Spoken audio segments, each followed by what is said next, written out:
Okay, so in our last video, we talked about these plumb lines, this vertical line and then also this horizontal line here. And what's great about that is that's giving us a little bit more reference. And as we start refining our big ideas into slightly smaller ideas, it'll help us find good reference points. So the next thing that we're going to do is called kind of cutting into our envelope shape. And what that means is that right now I've simplified this whole top part of the arm with one line. But obviously there's this pretty big negative shape in here that I need to kind of carve out of my envelope. So in this video, what I'm going to show you how to do is how do we find the reference points we need to start making those lines. Okay, so the first thing I want to think about is I'm always tackling the biggest idea to the smallest idea. And so if I want to kind of work in this area a little bit, what I want to start with is the line that's the biggest idea. And to me, that's this line here across the arm, because this idea is bigger than this idea or that idea. It's quite a bit larger. Now, this line, it looks something like that, but I don't want to just make a short line like that. I want to make sure to always be giving myself the most number of reference points as possible. So what I'm going to do is create what's called a follow-through line. And what a follow-through line is a line that goes all the way to our notional space box on both ends. So if I were to extend this line now to my notional space box, all of a sudden I have more reference points because I can see where it's hitting my notional space box. And if I know any 2 points, then I can create a line. So if I know where this follow-through line hits my notional space box, I can transfer those points the same way I've been transferring my other points. So I can go from the edge of my notional space box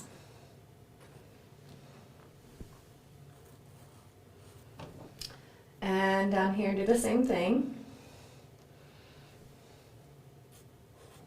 I can check the angle of my line to just see if I agree with those points, and I can draw that line to the best of my ability. Now, we had talked a little bit before about how once we start getting a lot of points on the outside, that it's really careful to make sure that you are connecting the right line from the right points. So that's just something to remind yourself through. That we're starting to get more and more visual information on here, which means we have to start juggling more balls. We have to start keeping track of more points and more ideas. And that's one of the reasons that artists, like when we talked about this coincidence here, how this horizontal line happened to hit a point on our envelope and the top of our hand here, that's why artists force coincidences. That's what part of what Bargue's trying to teach us, is how to organize information so that as we get more and more information up there, we don't get lost and confused. Okay, so I have this line here, and once I have this line, I know that the part of the line that I actually want is kind of this middle part, but I'm going to leave this whole line on here for now until I get a few more lines down there.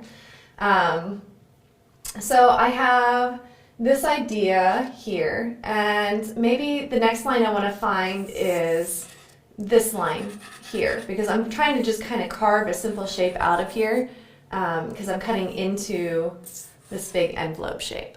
So if I were to just take this line, and extend it, again, it's going to start hitting my notional space box. And I can do the same thing. I can measure from the edge of my notional space box to find out where exactly that line goes.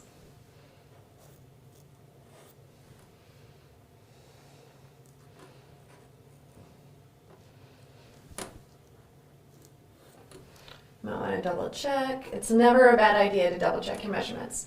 I can check that line angle, see if it feels the same when I draw it down.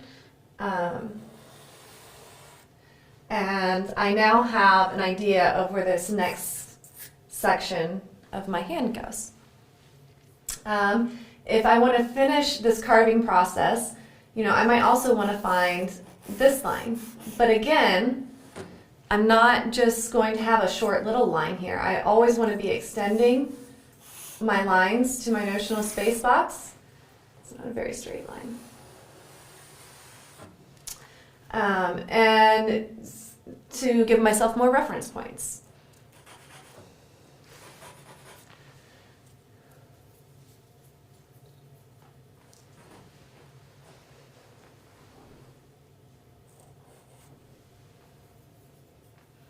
And again, it's really important to keep track of what reference point you're using.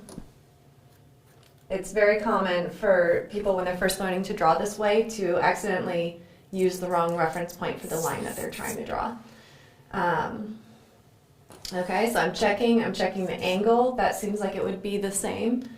I am connecting these ideas. That line wasn't especially straight, so I'm going to try again. And remember that we're always cleaning up after ourselves as we go. And I'm actually not satisfied with either one of these lines, so I'm going to erase both of them back.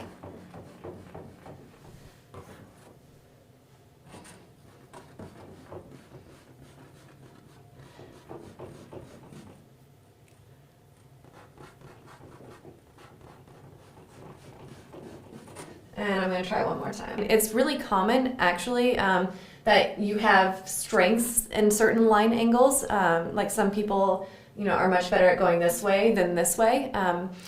So, it's just a personal choice. So I'm just going to keep working at this until I get it right. And sometimes it just takes a few tries.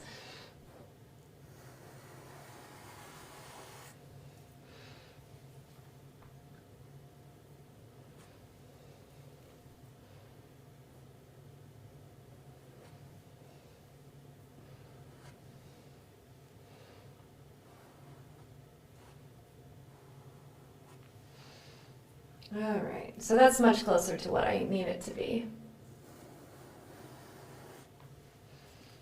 All right, so once I have these lines thrown in here in this way, it's okay to kind of knock back lines. And what I mean by that is, even though I drew this whole line, right, because I wanted those reference points to the outside, I also want to make sure that I don't get lost in my drawing. And so what I'm going to start doing is erasing parts of the line that I know I don't need. So I know that I don't need the line between, if I'm looking at this line, I don't need from here to here. Like I don't need that reference point anymore.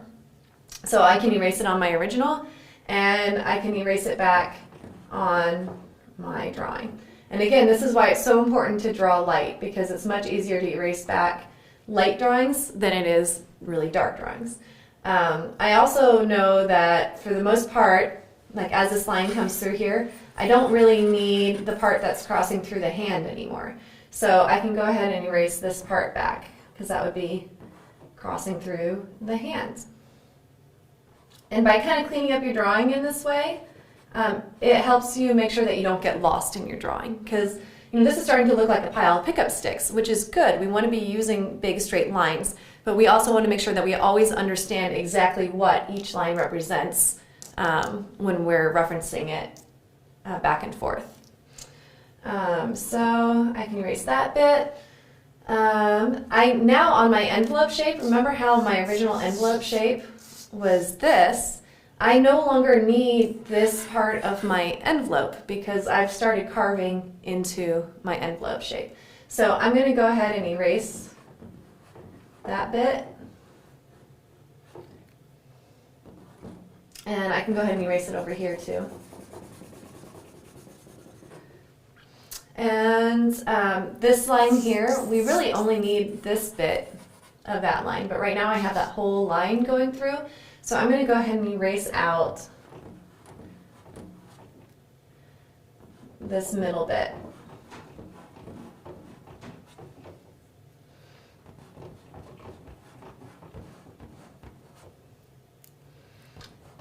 And you can start to see now that on our original drawing that the shape of our hand is starting to emerge a little bit more.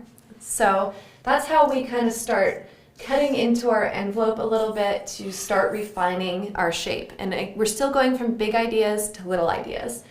This time we cut into the envelope. In our next video, we're going to push out, because remember that this bottom line here, we kind of cut off a piece of the lower part of the arm so that we could only have to use one line instead of a couple lines.